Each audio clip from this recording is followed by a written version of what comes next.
우리가 사도행전 20장 1절부터 12절까지의 말씀을 공부해서 말씀으로 생명을 살리는 사명자라는 제목의 말씀으로 잠시 하나님의 은혜를 나누고자 할 때 하나님께서 하늘의 문을 환짝 열고서 하나님의 놀라우신 사랑과 은혜와 능력과 복과 지혜와 지식과 힘과 평화로 충만하게 하실 줄로 믿습니다. 네. 그 말씀의 제목이 어떻게 된다고요? 말씀으로 생명을 살리는 사명자. 아멘. 말씀으로 생명을 살리는 사명자입니다.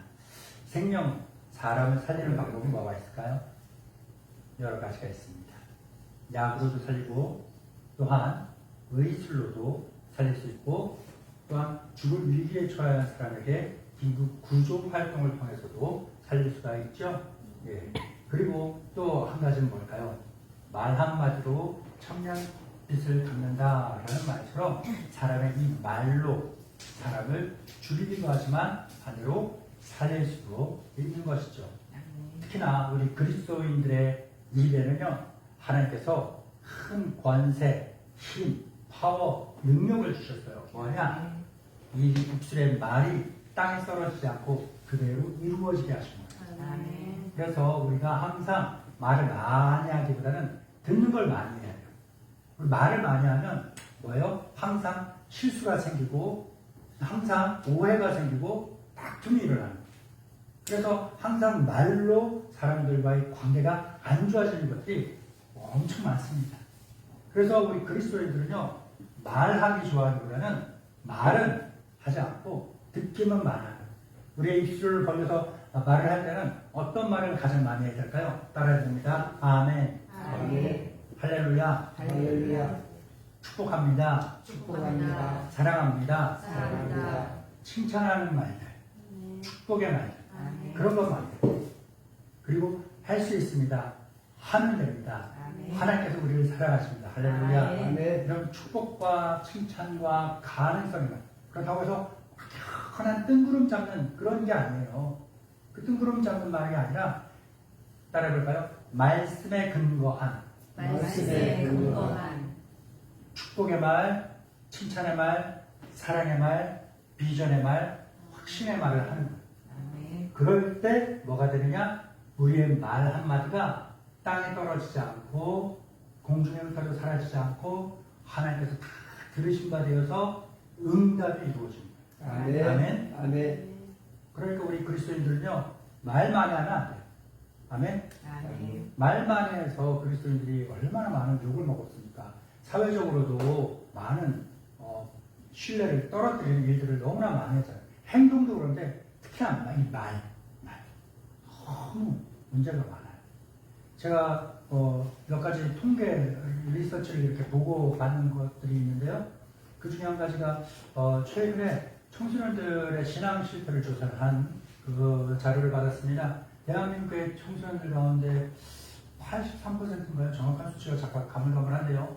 83%가 비종교인이라는 거예요.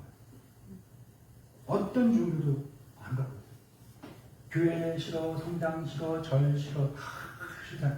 그럼 그 친구들이 갖고 있는 믿음은 뭘까요? 돈, 나, 이런 거예요. 이것만 있으면 세상 살만하다. 내가 내 능력으로 사는 거고 돈으로 하는 것이 뭐 세상의 일들을 누가 뭘 기도를 하고 믿음으로 하는 거야 라는 생각을 갖고 있다는 거예요. 가득하던가 아니면 그 기저에 깔고 있던가. 그런데 우리 자라나는 청년들에게 그 종교에 대한 우리 뭐 여러 종교 빼고 우리 교회에 그런 예를 듭시다. 교회에 대한 신뢰도를 급격히 떨어뜨리는 이유가 뭘까요? 말 때문에. 또 한 가지가 행동. 늘 조심하고, 늘 근신하고, 겸손해야 돼요. 겸손이 뭐예요? 우리 찬양 아까 했던 것처럼 주님보다 앞서지 않는 거예요. 막 내가 살아온 게 얼만데, 내 지식이 얼만데, 내가 가진 게 얼만데, 내가 아는 게 얼마나 많은데, 이게 맞아, 내가 해야 돼. 이 모든 것들이 다 교만해서 근거한 거고, 교만은 뭐예요? 하나님 없이 나 혼자 할 수 있다는 거예요. 내가 하나님보다 훨씬 더 대단하다라는 그 마음이 그냥 그 기저에 깔려 있기 때문에 나오는 것이 교만이고 그러한 말과 행동들이 나오는 거죠. 그러니까 순종은 뭐예요? 나 능력이 뛰어나지만 나보다 더 뛰어나신 분인 하나님 손 붙잡고 갑니다. 내가 볼 때는 내 경험상 이 오른쪽에 맞았는데 하나님께서 인도하시는 순종의 방향은 왼쪽이면 뭐예요? 왼쪽으로 간 게 맞는 거예요. 내가 볼 땐 틀리지만 주께서 볼 때 옳은 길이다 하면 그 길이 옳은 길이에요. 내가 볼 땐 맞는 길이다 싶지만 주께서 인도하실 때 이것이 틀린 길이다 라고 하시면 그건 틀린 거예요. 아멘.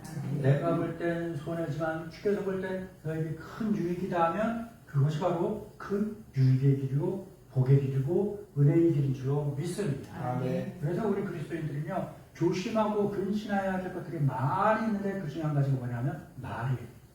그리고 성격, 행동 이런 모든 것들을 다 근신하고 조심해야 합니다. 여러분 제가 이 이야기를 왜 하느냐면요 오늘 말씀의 제목처럼 아까도 말씀드렸듯이 말로 사람을 죽이기도 하지만 살릴 수도 있고 또한 뭡니까? 일을 망치기도 하지만 안 될 일도 되게끔 만드는 거라. 아멘. 오늘 특히나 우리의 모든 말이 아까도 말씀드렸던 것처럼 뜬구름 잡는 아무 근거 없는 것이 아니라 하나님의 말씀에 근거한 말들일 때 아멘. 아멘. 하나님의 말씀에 근거해서 말을 할 때 생명이 살아나고 안 되는 일이 되고 막힌 일이 뚫리게 되는 그 은혜의 역사가 일어나는 줄로 믿습니다. 여러분 오늘 말씀 시작하면서 오늘도 변함없이 한 가지 질문을 여러분께 먼저 던지도록 하겠습니다. 여러분 폭풍 아시죠? 태풍 알죠? 예, 기상, 그 폭풍, 태풍만 이야기하는 것이 아니라 이것을 우리 인생에 빗대어 이야기할 때 인생의 큰 일들, 큰일 났다 하는 그런 일들 있잖아요. 그런 일들을 폭풍, 태풍, 뭐 역경, 고난 뭐 이렇게 이야기하는데요. 그런 인생의 큰 폭풍이 한번 휘몰아치고 난 다음에 잠잠함이 찾아오잖아요. 그때 우리는 여러분은 뭐합니까? 대부분의 사람들은요 그런 인생의 큰 폭풍이 한번 딱 나를 치고 지나가면요 그냥 좀 쉬고 싶은 게 인지상정이에요. 멈추고 싶은 거. 아, 나 그동안 너무 고생했어. 나 너무나 수고했어. 나 너무나 힘들어. 내가 나에게 상을 좀 줘야 돼. 하면서 어디로 가서 쉬고 싶고 피하고 싶고 또 어떤 분들은 숨고 싶은 그러한 마음이 있는 게 인지상정이죠. 그런데 오늘 본문은 우리에게 중요한 사실 한 가지 말을 하고 있는데요. 우리는 그리스도이면서 사명을 가진 사명자입니다. 아멘? 네. 나는 누구라고요? 그리스도이면서 사명자라는 거예요. 사명. 내 인생 사는데 반드시 이루어야 될 미션. 우리 아이들 게임하는 말들은 퀘스트가 있다는 거예요. 그거에 있다는 거예요. 그걸 이루어 가야 됩니다. 그 중에서 가짜 사명자가 아니라 우리 진짜 사명자가 되어야 할 줄 믿습니다. 참된 사명자는요, 그런 인생의 폭풍, 역경, 그 환란 이후에 환란을 통해서 뭘 하냐? 일반 사람들처럼 멈추고 쉬고 도피하는 것이 아닙니다. 그 폭풍이 휘몰아친 다음에 남겨진 것들 있잖아요. 잔해가 있잖아요. 이것을 위해서 회복하고 이것들을 다시 일으키는 그런 일들을 하는. 왜냐? 사명자는요, 나를 위해 사는 삶이 아니기 때문에 그렇습니다. 나 외 다른 사람들을 위해서 살고 주님을 위해 살아가는 사람입니다. 그래서 참된 사명자, 참된 그리스도인들이 많으면요, 사회가 변화되고 가정이 변화되고 세상이 변화됩니다. 기독교의 인구, 기독교가 전 세계 역사를 뒤집어 버렸지 않습니까? 기독교가 모든 것들을 주도해 나가고 있지 않습니까? 왜 그럴까요? 초기 그리스도인들의 그 갖고 있는 영향력, 자기 목숨을 걸고 세상을 뒤엎고 하나님 말씀대로 사랑을 실천하며 복음을 위하여 내 목숨을 내던진 그러한 참된 그리스도인, 참된 사명자들의 흘린 피와 땀과 수고가 있었기 때문에 세상이 변하게 된 겁니다. 여러분, 우리 지난주에 말씀 한번 되살려보시기 바랍니다. 지난주의 배경은 에베소였습니다. 그곳에 무슨 일이 있었습니까? 큰 소동이 일어났습니다. 사람들이 자기의 이익은 뭐예요? 돈을 먹거리를 지키기 위해서 폭동을 일으켰지 않습니까? 데메트리오와 그와 함께 같은 업을 갖고 있는 사람들이 모여서 그 원양극장에 모여갖고 무려 2시간 동안이나 뭐라고 외쳤습니까? 자기들이 만들어 놓은 우상을, 신을 크다 위대한 아데미어 하면서 외쳤어. 환호를 질렀어. 함성을 질렀습니다. 그들의 지른 함성, 그들의 환호, 그 소리에 근거는 뭐가 깔려 있었습니까? 사람의 욕심, 탐욕이 깔려 있었습니다. 복음이 더 이상 전진하지 못하도록 막아서는 그러한 세상의 거친 함성이었던 것이죠. 그럴 때 오늘 본문이 되고 있는 사도행전 20장으로 들어가자 분위기가 역전됩니다. 지난주에 그 사람들의 함성은 파괴와 혼란의 소리였다라고 한다면 오늘의 소리는 회복과 질서의 복음의 소리였다라는 겁니다. 지난주에는 사람들이 자기들이 만든 우상을 지키기 위해서 원형극장에 모였다면 오늘 사람들은요 생명의 말씀을 붙들기 위해서 다락방에 모였다라는 사실을 기억하시기 바랍니다. 그래서 사명자는 어떤 사람일까요? 세상의 소란을 뚫고 흐르는 세상의 그 소란에 그 소리에 압도당하는 사람이 아닙니다. 세상의 소란을 뚫고 흐르는 하나님의 생명의 음성을 붙들고 그 다음 스텝을 향해 한 걸음 내딛는 사람, 그 사람이 참된 사명자인 줄 믿습니다. 그래서 오늘 말씀은요 세 가지 질문을 통하여서 우리를 은혜의 자리로 유도하고 있습니다. 무엇일까요? 환난 이후에 사명자는 무엇을 해야 할까라는 것이고, 두 번째는 왜 우리는 끝까지 말씀의 자리를 지켜야 하는가라는 것이며, 세 번째는 하나님은 절망의 자리에서 어떻게 생명을 일으키시는가라는 질문을 가지고서 우리를 은혜의 자리로 인도하고 있습니다. 그 가운데 첫 번째 질문입니다. 환난 이후 인생의 폭풍과 풍랑 이후 사명자는 무엇을 해야 하는가를 우리는 골똘히 생각해 봐야 합니다. 소동이 그친 후에 오늘 1절 말씀에 나온 소동이 그친 후에 그 일이 있고 난 이후에 바울은 어떻게 했을까요? 오늘 본문을 읽어볼까요? 사도행전 20장 1절 2절입니다. 시작. 소동이 그침에 바울은 제자들을 불러 고난 후에 장차로 일어나 마게도냐로 가니라. 그 지방으로 단양하며 여러 말로 제자들에게 권하고 헬라에 이르러. 아멘. 여기서 중요한 말은 뭐냐면요. 권하고 뭐라고요? 바울은 소동이 끝나자마자 내 안전부터 챙겼나요? 아니에요. 그는 먼저 뭐 해서요? 도망가는, 숨어있는, 흩어져 있는 제자들을 찾아가서 그 제자들을 불러보았습니다. 왜 그럴까요? 겉으로는 이제 끝났어요. 겉으로는 끝났어요. 그런데 그 제자들의 마음은요, 뭐예요? 아직까지 두려움의 자세가 남아있는 거예요. 복음을 붙들었다가 괜히 또 폭동이 일어나면 어떡하나? 괜히 맞아 죽으면 어떡하나? 우리가 계속 이 믿음의 길을 걸어가도 괜찮을까? 라는 그런 불안감과 두려움이 그들의 마음에 가득했다라는 거예요. 바로 그때 바울이 그들에게 뭐랍니까? 권하고 권면했다라는 겁니다. 여기에서 말하는 권하고 권면하다라는 말의 헬라어는 뭐냐 하면 파라칼레오라는 거예요. 파라칼레오. 이 파라칼레오라는 헬라어의 뜻은 뭐냐? 곁에 두다, 곁으로 가까이 부르다, 위로하다라는 뜻을 갖고 있는 겁니다. 그러니까 사명자는요, 어떠한 사건이 터졌을 때만 반짝 히어로처럼 나가서 먼 일을 해결하고 다니는 사람이 아니에요. 그 사람이 사명자, 물론 그것도 사명자의 여러 일들 가운데 한 부분이에요. 한 부분이에요. 뭔가 일을 해결해야지. 이게 히어로같이 나를 내세우려고 하는 건요, 안 돼요. 그것도 하긴 해야 되지만 보다 더 본질적인 것은 뭐냐? 그 일이 끝난 다음에 사람들 마음속에 남아있는 그 상처와 두려움과 좋지 못한 찌꺼기들을 다 씻어주고 토닥토닥 해주고 회복시켜주는, 건강하도록 회복시켜주는 그런 사람이 바로 참된 사랑하는 자입니다. 아까도 서론에서 말씀드렸듯이 말로써도 충분히 그렇게 할 수 있는데요. 잘 될 거야. 다 잘 될 거야. 근거 없이 그냥 뜬구름 잡는 것 같은 그러한 말로, 허황된 말로 하는 것이 아니라 무엇에 근거한 말로 위로를 해야 될까요? 말씀에 근거. 뭐라고요? 말씀. 누구 말씀? 공자 말씀? 부처님 말씀? 아니에요. 성경 말씀에 근거해서 해야 되는 거예요.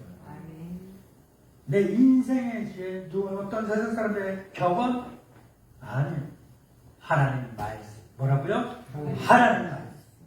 이 하나님 말씀에 근거해서 사람들을 일으켜 세워주고 권하고 권면하고 위로하고 힘을 줘야 하는 겁니다. 하나님 당신과 함께 하십니다. 지금 이 고난이 당신에게 있지만 이 고난으로 인해서 당신이 끝난 것 아닙니다. 왜? 전능하신 하나님이 당신과 함께 하시기 때문에. 할렐루야. 힘을 내시기 바랍니다. 일어날 수 있습니다. 우리는 다시 시작할 수 있습니다. 할렐루야. 하나님 말씀에 근거해서 권면해야 할 줄 믿습니다. 사랑하는 믿음의 동반자 여러분, 우리가 세상을 살아가다 보면 수많은 소동을 만나게 되죠. 가정에도 소동이 있어요. 부부간에도 소동이 있고요. 부모 자식 간에도 소동이 있습니다. 또 경제적인 어려움도 소동도 있죠. 또 마음속에 일어나는 불안, 낙심, 공포 이러한 소동도 있습니다. 그런데 중요한 건 뭐냐? 소동 이것보다 이 이후가 더 중요하다. 폭풍이 지나간 뒤에 사람의 마음은 어떨까요? 약해져 있어요. 약해져. 자라보고 놀란 것은 너 보고 놀랄까요? 소뚜껑. 이게 무슨 얘기냐 하면요.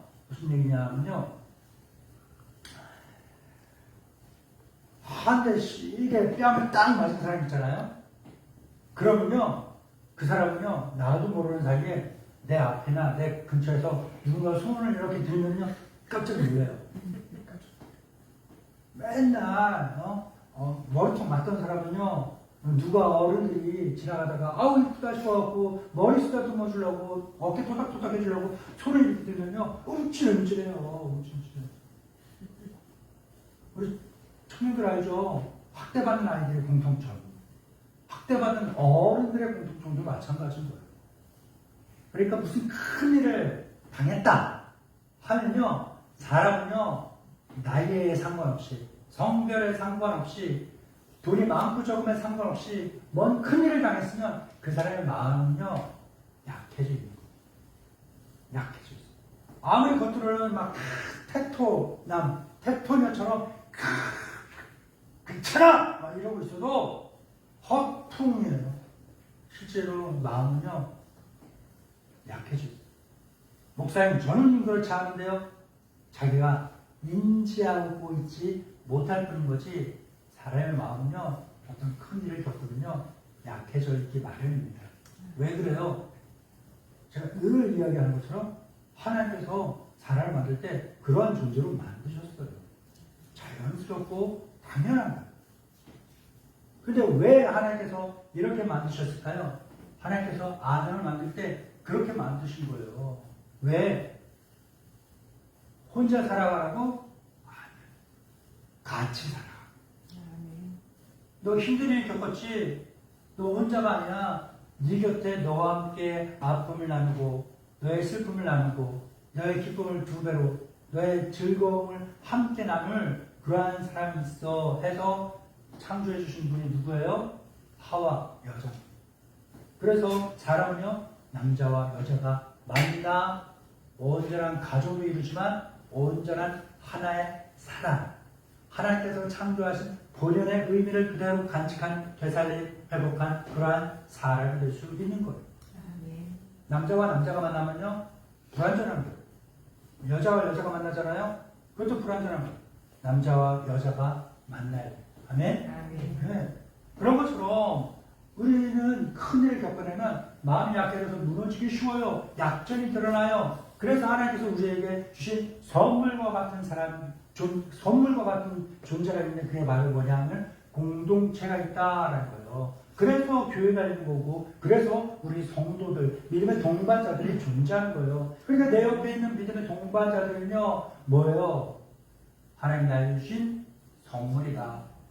여러분에게 이 앞에 있는 목사님은요, 뭐예요? 하나님이 나에게 주신 뭐예요? 선물이에요. 그래, 이 목사님한테 함부로 이야기하고 막 그러면 뭐가 되겠어요? 목사님한테 함부로 숨치고하려고 그러면 어떻게 되겠어요? 예? 목사님한테요, 함부로 막 화내고 막 그러면 어떻게 되겠어요? 목사님한테 뭐라 하는 게 아니라 하나님한테 그러는 거예요. 그럼 돼요, 안 돼요? 그럼 되겠어요, 안 되겠어요? 안 되죠. 예, 안 되는 거예요. 항상 하나님 주신 귀한 선물인 목사님을 어떻게 해야 되겠어요? 사랑해야 된다. 뭐라고요? 사랑해야 된다. 칭찬해야 된다. 뭐라고요? 칭찬해야 된다. 존경해야 된다. 뭐라고요? 존경해야 된다. 예, 두루마리 목이 바짝바짝 나오고 있어요, 지금. 아유, 큰일 났다. 여러분, 제가 여러분 돌려서 민망하게 하려는 게 아니라요. 이 말을 그대로 돌려보면 누구한테 하는 말이에요? 목사님이 제가 저한테 하는 말이에요. 여러분에게 이 앞에 있는 목사가 하나님 주신 귀한 선물이고, 여러분의 목사님은 하대하거나 함부로 해서는 안 되고, 사랑하고 아끼고 존귀 여기고 존중히 여겨야 되는 것은 곧 누구예요? 하나님한테 그렇다는 겁니다. 라고 했으면 대상이 그대로 바뀌는 거예요. 저에게도 여러분은요, 하나님이 저에게 주신 귀한 선물이에요. 그래서 제가 여러분들을 함부로 하면 안 되는 거예요. 제가 여러분을 하대해서는 안 되는 거예요. 함부로 빡치고 함부로 뒤에서 욕하고 그러면 안 되는 거예요. 왜? 내가 하나님 그렇게 대하는 걸 똑같은 거니까. 그럼 어떻게 해야 되겠어요? 여러분은 하나님 여러분이 주신 선물을 귀히 여기고 사랑하고 아껴야 되는 거예요. 아멘? 아멘. 저도 하나님이 저에게 주신 선물인 여러분을 그렇게 해야겠죠. 상위가 일체이듯이 이렇게 쌍방만 그런 것이 아니라 또 뭐가 되는 거예요? 지금 내 옆에 있는 믿음의 동반자들도 나에게 하나님이 주신 선물인 거예요. 그러니까 내 옆에 있는 사람들, 내 성격에, 내 눈에, 내 기준에 맞지 않을지라도 뭐 하는 거예요? 하나님이 나에게 필요에 의해서 나에게 붙여주신 귀한 선물이기 때문에 아끼고 사랑하고 존경하며 살아야 될 줄 믿습니다. 왜 그럴까요? 내 눈에 안 차고 내 성에 안 차던 이 사람이 내가 큰 일을 겪고 나서 마음이 약해졌을 때 뭐가 돼요?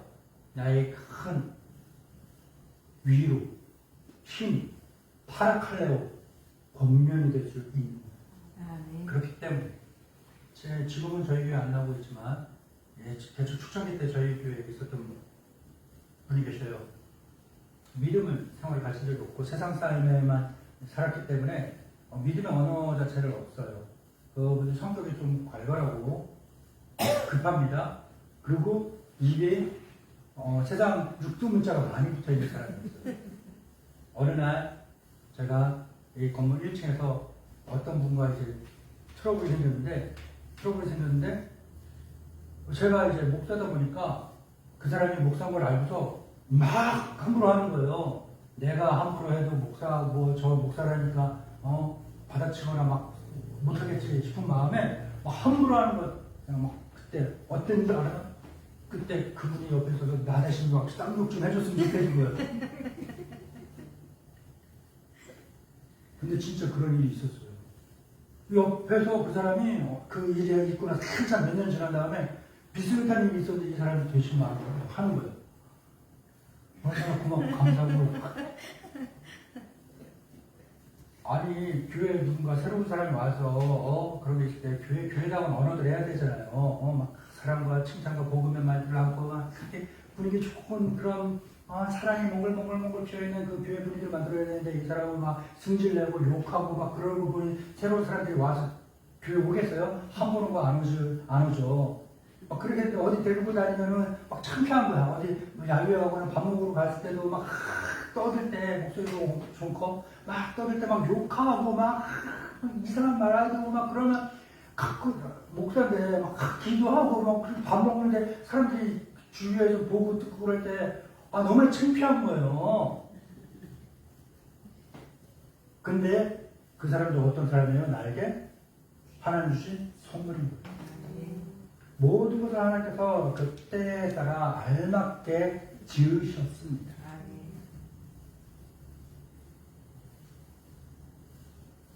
창피하지 않았어요. 왜? 그분이 나에게 힘이 되어줄 때가 있고 나에게 큰 위로가 되어줄 때가 있었기 때문에 그렇다라는 거예요. 그러니 우리 옆에 있는 사람들, 앞집에 있는 사람들 모두가 하나님이 주신 귀한 선물이라는 것을 알고 아끼고 사랑하시기 바랍니다. 예, 두 번째 질문입니다. 우리는 큰 폭풍이 끝난 다음에 서로 파라칼레 뭐예요? 지켜주고 위로해주고 나서 뭐 해야 되냐? 끝까지 말씀을 지켜야 되는데 왜 우리는 끝까지 말씀의 자리를 지켜야 되느냐라는 거예요. 왜? 이유가 있어야 지킬 거 아닙니까? 이유 없으면 못 지켜요. 지킬 의미가 없죠. 동력이 부족하죠. 왜 그럴까? 왜 그럴까요? 본문에서 바울은 드로아에서 성도들과 함께 떡을 뗍니다. 떡을 뗐다라는 것은 예배를 드렸다라는 거고, 여기서 떡을 뗐다라는 것은 성찬식을 행했다라는 거고, 이 초대교회 때 떡을 뗀다라는 것은요, 예배를 드린다라는 말을 우회해서 표현한 겁니다. 밤 늦게까지 말씀을 전합니다. 설교를 합니다. 성경 공부를 가르칩니다. 말씀을 가르칩니다. 이 장면이 나오는데요. 본문을 읽어봅니다. 사도행전 20장 7절부터 9절이죠. 시작. 그 주간의 첫날에 우리가 떡을 떼려 모였더니 바울이 이튿날 떠나고자 하여 그들에게 강론할 새에 말 밤중까지 계속하매 우리가 모인 이들에게 근무를 많이 지켰는데 유도라는 청년이 창에 걸터 앉아있다가 깊이 졸더니 바울이 강론하기를 더 오래 하매 졸음을 이기지 못하여 3층에서 떨어지거늘 일으켜보니 죽었는지라. 아멘. 이 장면이 뭐냐면요, 예배 드리는데 집중 안 하고 막 정신 안 차리고 눈 똑바로 뜨고 막 그러지 않고 목사가 합시다 하는 대로 그렇게 따라하지 않고 내 마음대로 그렇게 하고 있다가 졸다가 죽었다 그러는 거예요. 죽었다 그러는 거예요. 쉽죠? 이야기가? 예, 그래. 자, 이 일이 일어났어요. 은혜의 자리가 비극의 자리가 되는 거예요. 하나님 찬양하던 그 소리가 비명으로 바뀌게 됩니다.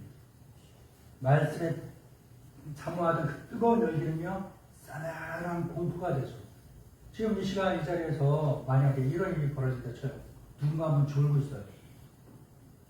졸다가 3층은 아니지만 앉은 의자에서 앞으로 푹 굳건하지거나 옆으로 툭 넘어졌는데 깨워보니까 왜 그러세요? 해보니까 죽었어. 아무 그 상황이 여기서 일어날 때 생각해봐요. 뭔 일이 일어나겠어요? 분위기가. 목사님 설교 할 수 있겠어요? 그런 상황이다. 지난주 에베소 원형제에 모여있던 사람들은요, 막 자기 이익을 위해서, 탐욕을 위해서 소리를 질렀는데, 들어와 있던 이 성도들은요, 생명의 말씀을 붙들기 위해서 모여 있었잖아요. 바울은요, 이제 내일 아침에 떠나야 돼요. 내일 새벽에 겨우 가야 돼요. 다시 이곳에 있는 성도들을 다시 만날 수 있을지 없을지도 모르는 그런 상황 속에서 바울은요, 떠나기 전에 마지막으로 최선을 다해서 단 한마디라도, 단 한 구절이라도 더 말씀을 전해주기 위해서 애를 쓰고 있는 겁니다. 애를 씁니다. 여기서 우리는요, 이 드로아에 있던 성도들, 또한 그들에게 말씀을 가르치고 전하는 이 바울을 통해서 뭘 할 수 있느냐 하면요, 따라해볼까요? 말씀에 대한 간절함. 뭐라고요? 말씀에 대한 간절함을 볼 수 있는 거예요. 오늘날 우리는요, 하나님의 말씀 너무 쉽게 접할 수 있죠. 너무 편하게 접할 수 있죠. 그런데 쉽게 접한다고 해서, 너무 편하게 접한다고 해서 말씀이 싸구려가 될까요? 결코 그렇지 않습니다. 말씀이 가벼울까요? 그렇지 않습니다. 말씀은요, 우리 찬양에서 고백했던 것처럼 말씀은요, 뭐예요? 생명이에요. 아멘. 하나님의 말씀은요, 영혼을 살리는 하나님의 능력인 줄 믿습니다. 아멘. 그런데 바로 그 은혜로운 자리에서 충격적인 일이 일어났잖아요. 유두고라 하는 청년이 창틀에 걸터 앉아있다가 꾸벅꾸벅 졸다가 떨어져 죽은 거예요. 3층에서 떨어진 거예요. 죽은 거예요. 야, 일어나, 왜 그래? 너 괜찮아? 했더니 깨끗 딱 죽어있어. 퉁. 바로 이 장면을 볼 때 우리는요, 너무나도 쉽게 예배드리다가 졸아 떨어져 죽은 유두고를 비난하기 쉽죠. 그러기에 성경이 이 장면을 기록한 이유는 뭘까요? 예배드리는데 딴짓하다가 졸면 마귀에게 잡혀가 뭐 죽는 거야. 그거를 이렇게 경각심을 일깨워주기 위해서 예배드릴 때 눈 똑바로 뜨고 예배드려야 돼. 예배드릴 때 자세 바르게 하고 예배드려야 돼. 그런 걸 이야기하기 위해서요? 그러려고 썼을까요? 아니에요. 성경이 굳이 지면을 하려 해서 이걸 기록한 이유는 뭘까요? 따라해볼까요? 인간의 연약성을 그대로 보여준다. 시작. 인간의 연약성을 그대로 보여준다. 이 유두고 어떤 상황이었을지 한번 상상해 봅시다. 청년이에요. 열심히 육체의 노동을 하고서 늦은 밤 시간 모인 거예요. 다락방에 창문을 다 닫아놓고 어두우니까 촛불을 많이 켜놨어요. 사람들도 많이 모여있어요. 뭐예요? 산소가 부족하죠? 너무 피곤하지. 밤은 늦었지. 공기를 탁 해갖고 그렇지. 뭐예요? 꾸벅꾸벅 졸 수밖에 없는 거죠. 그가 졸았던 것은요, 게을러서 나태해서 정신머리가 나가서 아니에요. 영적 게으름이 아니라 인간의 한계였던 겁니다. 우리는 그래서 유두고를 비난하기보다는 그 안에서 현재를 살아가는 나 자신을, 우리를, 내 주변의 사람들을 발견할 수 있어야 됩니다. 중요한 것은요, 말씀의 자리, 예배 드리는 자리는요, 완벽한 사람들만 모여서 앉아있는 것이 아니다라는 겁니다. 우리 주변에 내 옆에 있는 사람들 한번 보세요. 여러분, 앞에 있는 저를 보시고 저는 여러분을 봅시다. 어떤 사람이에요? 일주일 동안 열심히 삶의 현장에서 치열하게 살아온 사람들 아닙니까? 열심히 나름의 자리에서 열심히 다해서 최선을 다해서 삶을 살아내고 그렇게 모여있는 사람들 아닙니까? 몸이 피곤하고 마음도 피곤하고 힘든 사람들 아니겠습니까? 예배당에 앉아있지만 자꾸 눈이 계속 내려가잖아요. 눈꺼풀 내려가잖아요. 바로 어떤 사람들인 거예요? 연약한 유두고들이 모인 자들. 복음의 은혜는요, 넘어지지 않고 우뚝 서 있는 사람들만을 위한 게 아닙니다. 넘어진 사람까지 일으키는 하나님의 은혜가 말씀의 은혜입니다. 중요한 것은요, 뭐냐? 유두고가 창틀에 걸터 앉아서라도 뭐예요? 꾸벅꾸벅 졸더라도 뭐예요? 그 자리에 있었다. 그 현장에 있었다. 그 자리가 어떤 자리예요? 말씀을 듣는 자리. 예배 드리는 자리라는 거예요. 그 얼마나 피곤했겠어요. 그런 예배 드리러 오기 전에 분명히 선택지가 있었습니다. 육신의 안락함을 위해서 잠을 잘 수도 있었고요. 아니면 스트레스 풀어야지 싶어갖고 부어라 마셔라 하면서 그 세상의 쾌를 향해 나아갈 수도 있었을 거예요. 그러나 유두고는요, 그 피곤한 육신을 이끌고 어디로 왔습니까? 예배 드리는 자리로 왔어요. 하나님의 말씀을 듣는 자리로 왔다라는 겁니다. 그 선택이 귀한 선택인 거죠. 사랑하는 믿음의 동반자 여러분, 사탄은요, 우리를 하여금 어떻게 만드냐면요, 하나님의 말씀의 자리에서 우리를 하여금 멀어지게 만듭니다. 멀어지게 만듭니다. 바쁘다는 이유로 멀어지게 만들고, 피곤하다는 이유로 멀어지게 만들고, 낙심했다는 이유로, 상처받았다는 이유로, 실망했다는 이유로 하나님의 말씀 듣는 자리, 예배 드리는 자리에서 우리를 멀어지게 만듭니다. 때로는 야, 이제 이 정도면 충분해. 야, 이 정도면 괜찮아. 라는 자기의 합리주의와 그런 것들을 통해서 우리를 하나님의 말씀의 자리, 예배 드리는 자리로부터 점점 멀어지게 만드는 거죠. 한 번이 두 번 되고요. 2번이 4번 되고요. 4번이 10번 되는 거예요. 한 걸음이 어느 순간 나도 모르는 사이에 몇백 미터가 되는 거예요. 경각심을 가져야 되는 겁니다. 그렇기 때문에 우리 기억해야 됩니다. 생명은 말씀의 자리에서 흘러나온다는 거예요.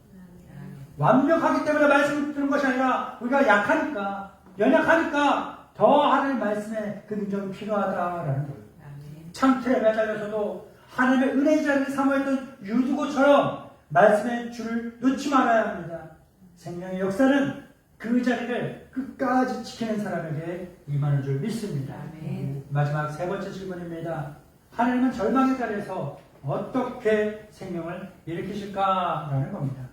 말씀의 잔치가 은혜의 자리가 충격과 절망과 공포의 자리로 변해버렸어요. 사람들은 죽은 유두고를 보면서 당황하고 황당하고 놀랐습니다. 그때 바울은 어떻게 반응했는지 한번 살펴보겠습니다. 사도행전 20장 10절부터 12절입니다. 시작. 바울이 가서 그 위에 엎드려 그 몸을 안고 말하되 떠들지 말라 생명이 그에게 있다 하고 올라가 엎드려놓고 오랫동안 그 날이 새기까지 이야기하고 떠나니라. 사람들이 사랑하는 청년을 데리고 가서 적지 않게 위로를 받았더라. 아멘.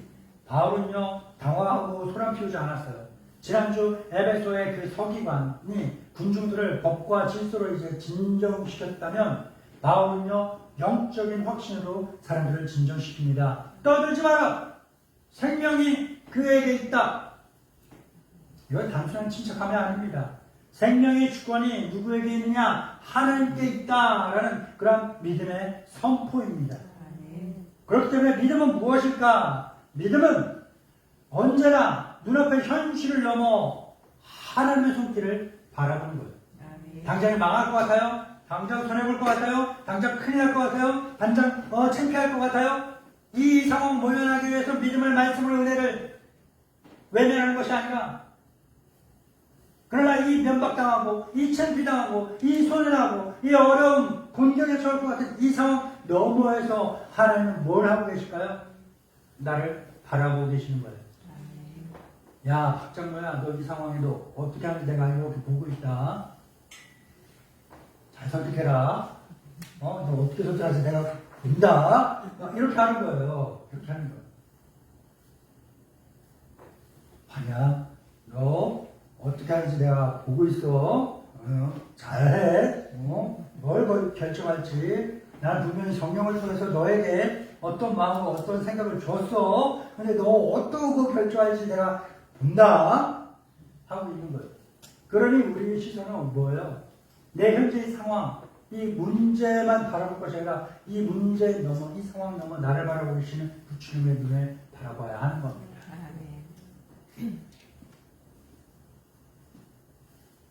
사람들은요, 유두고가 딱 추락했을 때 뭘 봤습니까? 추락을 봤어요. 그러나 바울은 뭘 봤습니까? 하나님께서 떨어지는 유두고를 생명을 붙들게 계시는 그 주님을 붙드시는 것 같습니다. 사람들은 유두고가 바닥에 떨어져서 그 몸몸이 축 늘어져 버리자 이제 끝났다 라고 했지만 바울은요 이제부터 하나님께서 그를 살리시는 그 시작을 바라보았던 것입니다. 세상은요 그 상황을 통해서 이제 모든 게 끝났다라고 말하지만 하나님은 끝내지 않습니다. 사람들은 다 망했다, 무너졌다라고 말하지만 하나님은요 바로 그 순간 그 자리에서부터 다시 시작을 하시는 겁니다. 결국 유두고 어떻게 됐어요? 살아났어요. 성경은요 사람들이 뭐 어떻다고 합니까? 적지 않게 위로를 받았다. 뭔 말이에요? 많은 위로를 받았다라는 거예요. 이 위로가 뭘까요? 안도감? 야, 이제 살았다. 이거는 아니에요. 바울이 떠나도 어떤 어려움과 위험이 나에게 닥쳐도 심지어 죽음 같은 절망이 우리를 찾아올지라도 우리가 하나님을 믿는 그 말씀 하나만 있다면 하나님께서 반드시 우리를 일으키시고 살리시는구나. 할렐루야. 이 말씀에 대한 안도감, 이 믿음의 확신이 그들에게 있었다는 것입니다. 기적은요 한 청년의 죽은 목숨을 살리는 사건으로 끝난 것이 아닙니다. 세상의 소동은 생명을 위협하지만 하나님의 말씀은 죽은 사람도 살려낸다라는 사실을요, 온 공동체 앞에서 당당하게 선포하시고 드러내신 것입니다. 사랑하는 믿음의 동반자 여러분, 우리 인생에도 유두고와 같은 순간이 있죠. 떨어지는 순간이 있습니다. 추격하는 순간이 있어요. 무너지는 때가 있습니다. 아, 이제 망했구나 싶고, 끝났다 싶고, 절망인 것 같은 때 있습니다. 믿음이 식어가는 것 같고, 모든 관계가 끊어지고, 배신이 당한 그러한 아픔이 있는 그러한 순간들이 있습니다. 그러나 하나님은 바로 그 순간 그 자리에서 우리를 붙들고 일으키시는 겁니다. 죽어가는 사람은 믿음을 살리고, 무너진 마음을 다시금 일으켜 세우고, 죽어가신 사람을 다시 뜨겁게 불태울 수 있는 그 사랑으로 회복시켜주는 것. 하나님께서 말씀을 통하여서 그 은혜와 기적을 일으키시는 겁니다. 여러분, 5월은요 가정의 달이죠. 우리 가정 안에도 어쩌면 유두고와 같은 사람들이 있을 수 있습니다. 우리와 함께 살고는 있지만 지쳐있는 가족들이 있을 수 있다는 거예요. 겉으로 멀쩡해 보이지만 보이지 않는 마음은 위태롭게 흔들리고 있는 그 식구들이 있을 수 있어요. 신앙의 자리에서, 믿음의 자리에서 점점 멀어져가는 가족이 있을 수 있습니다. 바울이 유두고 위에 엎드려 그의 몸을 끌어안았던 것처럼 우리 부모들은 어떻게 해야 될까요? 세상이 치이고 쫓기는 그 자녀들을 영적으로 추락해가고 있는 그 가족들을 비난하기보단 먼저 가서 안아줘야 돼요. 왜 저랬어? 묻기 전에 그들의 고단함을 하나님의 말씀으로 품어주고, 바로 그 자리에서 품어주게 될 때, 말씀으로 품어주게 될 때 그 자리에서 기적의 역사가 일어나는 거예요. 그들을 정죄하기보다는 하나님의 말씀으로 품고 하나님의 기도로 그들을 끌어안아야 합니다. 하나님은 오늘도 죽음처럼 보이는 자리에서 생명을 일으키시는 분입니다. 하나님은 오늘 우리에게 세 가지를 말씀하셨죠. 첫째는 뭡니까? 환난 이후에도 말씀으로 서로를 세워줘야 된다. 피곤해도 끝까지, 어떤 일이 있어도 끝까지 말씀의 자리, 예배의 자리를 지켜야 된다. 그리고 세 번째는 뭐예요? 절망처럼 보이는 자리에서도 하나님은 생명을 일으키신다라는 사실을 분명히 믿어야 한다라는 것입니다.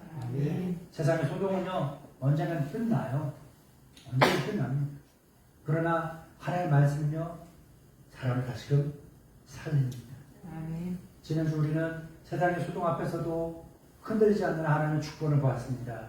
그리고 오늘 우리는요, 하나님의 그 주권이 말씀을 통해서 어떻게 다시금 생명을 살리는지를 보았죠. 말씀은 단순한 지식이 아닙니다. 말씀은 생명입니다. 말씀은 죽어가는 영혼을 살리고 지친 공동체를 일으키고 무너진 사람을 회복시키는 하나님의 능력입니다. 우리 모두가 말씀으로 생명을 얻고 또 말씀으로 사람을 살리는 사명자로 사시길 바랍니다. 이번 한 주 또 살아갈 터인데 세상의 시끄러운 소리에 귀를 좀 닫고 주님의 음성에 귀 기울이시기 바랍니다. 우리 가정이 말씀으로 살아나고 우리 일터가 말씀으로 소망을 얻고 우리를 통해서 죽어가는 영혼들이 살아나는 큰 위로의 역사가 일어나기를 주님의 이름으로 축원합니다. 주님의 말씀을 의지하여 함께 기도합니다. 내가 주께 범죄하지 아니하게 하여 주의 말씀을 내 마음에 두었나이다. 아멘. 생명의 주관자 되신 하나님 감사합니다. 시끄러운 세상 속에서도 우리가 무엇을 들어야 할지 깨닫게 하시니 감사합니다. 유두고처럼 지쳐 쓰러질 때에도 말씀의 자리를 끝까지 지키는 믿음을 주옵소서. 우리의 삶에 무너진 자리에 오셔서 생명이 여기 있다 선포하여 주시고 우리의 회복이 이웃의 소망이 되게 하옵소서. 예수님의 이름으로 기도합니다. 아멘.